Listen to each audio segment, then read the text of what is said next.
José Tadeu de Santana Júnior, você é responsável pelo patrimônio histórico de São Bento do Sul, com cargo mesmo?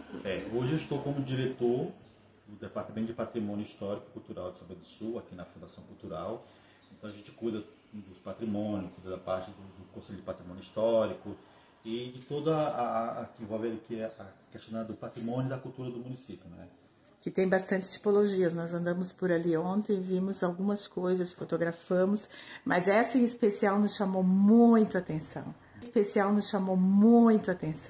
O que funcionava aqui dentro dessa casa, que depois eu vou colar a imagem da fotografia aqui nesse vídeo, para vocês terem uma ideia da beleza histórica e arquitetônica dela. Então, aqui conta-se, né, a história. Aqui foi a tipografia do Dr. Felipe Manguevoff, que foi o nosso médico, o primeiro médico de São Bento do Sul. Ele veio em 1878, 79 para cá. Aí ele construiu a casa dele e depois construiu essa tipografia. E foi em 85, né? Aí consta que, já encontramos em registro, que em 1885 ele lançou o primeiro periódico da cidade, chamado Urubu, em 1885, no anexo à sua residência, o anexo que ele construiu para isso. Então aqui, até 1910, quando o Dr. Felipe faleceu, aqui era a tipografia. Funcionou, ele chegou a lançar 4 periódicos aqui. O Legalidade, tem mais uns 2 outros que eu estou... 14 anos, praticamente, depois da chegada da primeira leva da imigração.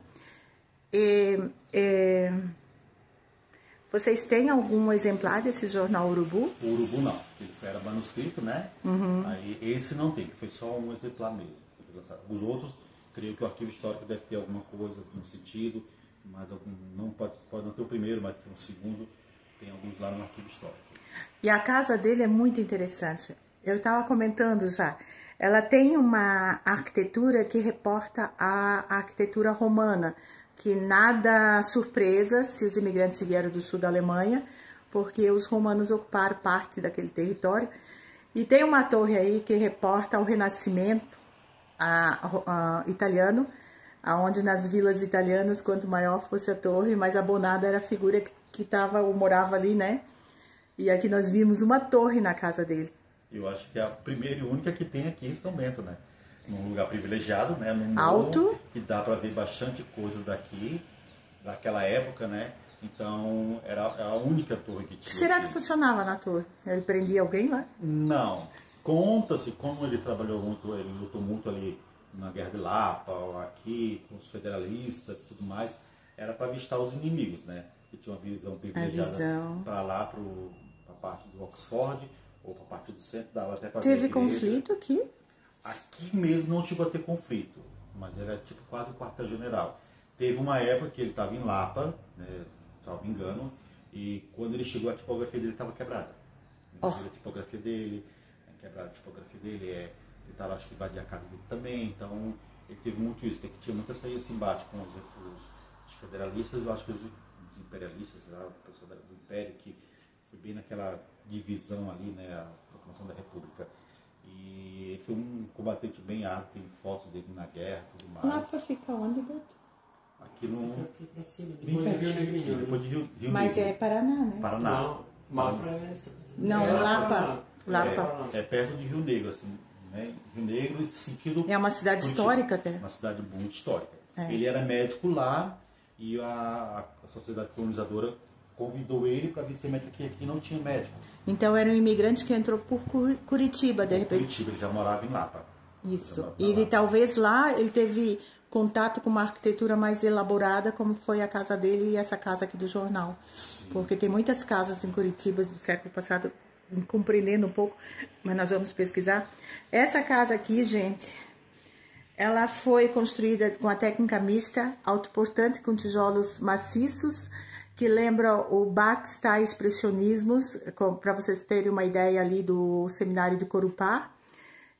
Depois vocês vão ver as fachadas e a outra elevação com enxaimel, a parte frontal também com enxaimel, e é interessante que o enxaimel daqui da cidade é feita com madeira de pinheiro, uma madeira branca que nós vimos no piso da casa dele também. E você falou que essa estrutura tá ruim, né, Júnior? Essa daqui sim, ela tá fechada desde 2012, quando teve o teto, né, saiu o teto e molhou todas as paredes, o arquivo histórico teve que ser daqui. Hoje nós estamos ocupando só a parte da frente que é para fazer oficinas, né? Mas o resto a gente usa muito pouco, porque o nosso próximo passo é fazer a reforma geral desse imóvel. E o que vocês precisam para materializar esse restauro? A primeira coisa é o projeto, porque a gente entende que não é um projeto simples. Porque como ela tem estrutura em chaimel, tem estrutura autoportante, tem uma estrutura, um anexo, e aqui embaixo, na sala principal, o forro é de estuque, então a gente tem toda essa... Precisa um projeto bem elaborado de como fazer. Até mesmo que o cupim está danificando bastante aqui a construção, né? Depois eu vou mostrar a fotografia. Nós observamos que houve uma reforma na década de 70, o Júnior comentou, e por falta de mão de obra especializada, que só agora que está surgindo, em Blumenau mesmo, só na década de 80 se começou a estudar em chaimel, na academia. Foi o meu professor, né, o Vilmar Vidor, arquiteto, e aí nessa lateral, a lateral direita, foi colocado cimento. Então, numa possível manutenção e restauro, quando for retirado esses tijolos, que o primeiro passo é retirar os tijolos, para que fique somente a estrutura, esses tijolos vão quebrar. Então, só comentando com quem vai fazer, né, se usa a mesma argamassa à base de barro e de cal, mas tu queres falar mais alguma coisa, de repente, os parceiros que possam vir a participar desse importante restauro, que é uma das casas mais lindas que eu vi aqui. Do restauro que a gente vai precisar depois da parte financeira, né? Porque hoje no nosso departamento nós temos uma residente de arquitetura, né? Nós também temos na prefeitura um arquiteto que ele trabalha muito com essa questão de... Ele tem muito cuidado com essa questão de imóveis tombados antigos, né? Ano que vem, se tudo der certo, a gente vai ter uma outra arquiteta, então o nosso projeto ele vai buscar sair. Então o próximo passo é o recurso financeiro. Aí a gente vai atrás. Eu tenho uma ideia, vai ficar registrado aqui. A Igreja Luterana Espírito Santo, inaugurada em 1877 em Blumenau, no estilo gótico, neogótico, ela se inscreveu no PIC do FCC, e o que vocês precisam é de empresas, que eu vi que tem muitas aqui que contribuíram para a efetivação da Schlagfest. Sim. E então, quer dizer, tem comprometimento. O que precisa, aí há o desvio de verbas. ICMS, desvia para o projeto. Sim, passam para a cultura. E eles usaram lá na igreja, ela ficou belíssima, repasse. Belíssima, belíssima, belíssima. Não, a gente vai atrás, tanto que grande parte do dinheiro da reforma do museu foi da FRDL, né? Fundo de Bens Lesados do Ministério Público. A gente conseguiu fazer isso aí, dar o pontapé inicial, né? E aqui é o nosso próximo projeto, é esse. A municipalidade já falou que no dia da inauguração do museu, que o próximo passo é fazer essa reforma como tem que ser, né? Já teve alguns deputados que vieram aqui, que acharam legal, interessante a proposta, e falaram que vão também ajudar, né? Agora a gente está precisando primeiro do projeto. E tu sabe que cai bem aqui olhando? Escolinha de música da prefeitura, já que tem tanta... Nós temos a escola de música lá no centro. Não, mas assim não danifica, não só senta, as crianças tocam. Isso aqui não cabe aqui. Não cabe. Nossa escola de música tem 500 alunos. Metido, né? Eu sou metida, 500 né? alunos e 21 cursos. Ai, gente, 500 alunos de música! Que maravilha! A nossa orquestra filarmônica, ela teve o primeiro concerto em 1954. Ela está atual até hoje. Isso vem junto. Nós temos uma pessoa que estava no primeiro concerto com 10 anos.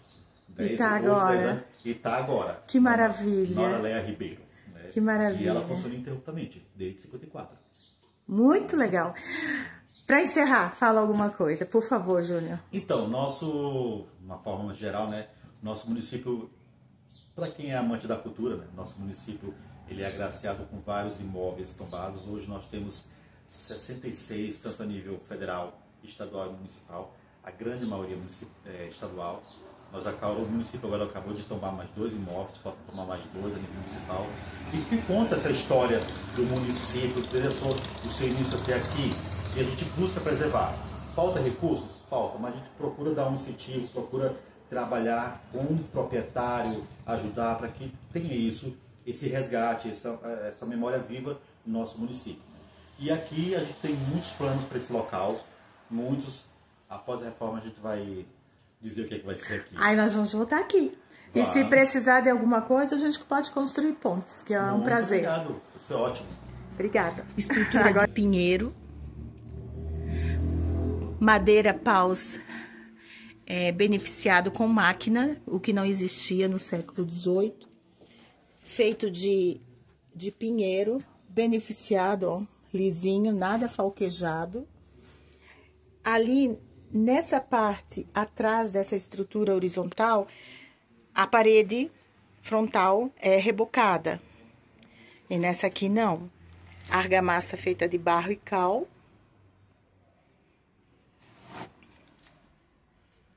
Olha o tamanho do tijolo aqui, ó. Olha o tamanho do tijolo.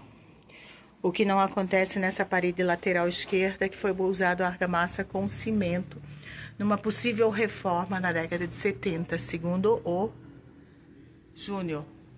Olha o pau danificado com cupim, mesmo com baixas temperaturas, a agressividade do cupim acontece em São Bento do Sul. A madeira do piso é a mansarda, tábuas muito largas, não é nem canela e nem pinheiro, é uma madeira intermediária. É mais um dos armários na mansarda. Aqui foi depositada um tempo atrás uma máquina, uma caixa d'água, que quase danificou totalmente a estrutura. E o Júnior tomou a iniciativa de retirar e fazer uma ligação direta. As pessoas, sem conhecer, colocaram uma caixa d'água de 500 litros nesse local. Um espaço grande no sótão que, se usado, é mansarda. Aqui a parte da frente, a janela é tipo guilhotina, linda. Tu falou que não é original essa janela. Aqui sim.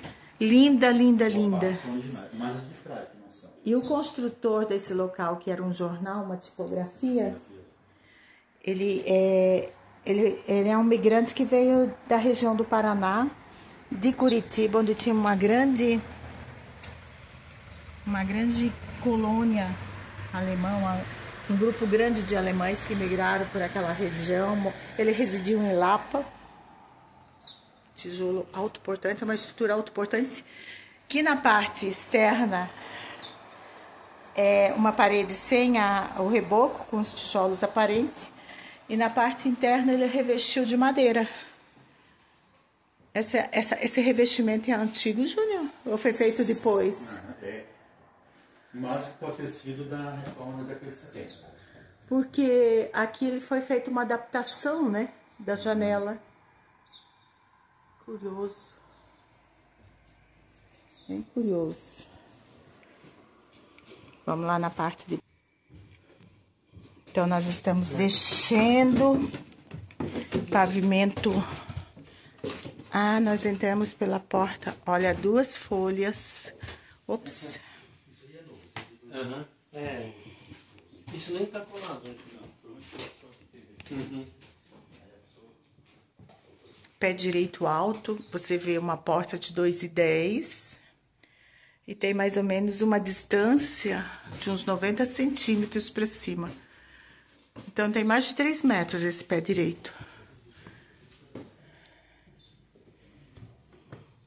As folhas de madeira, dando segurança às janelas guilhotinas de vidro. Interruptor novo e o interruptor antigo. E aqui ele comentou que o forro é de estuque. As folhas de madeira protegendo as guilhotinas. A porta com almofadas de vidro, metade com almofadas de vidro. Então, esse edifício é a tipografia de um médico que se mudou para cá no século XIX. Ela tem aspectos muito arrojados para uma construção do final do século XIX. Aqui nós temos um pilar de madeira maciça, trabalhado.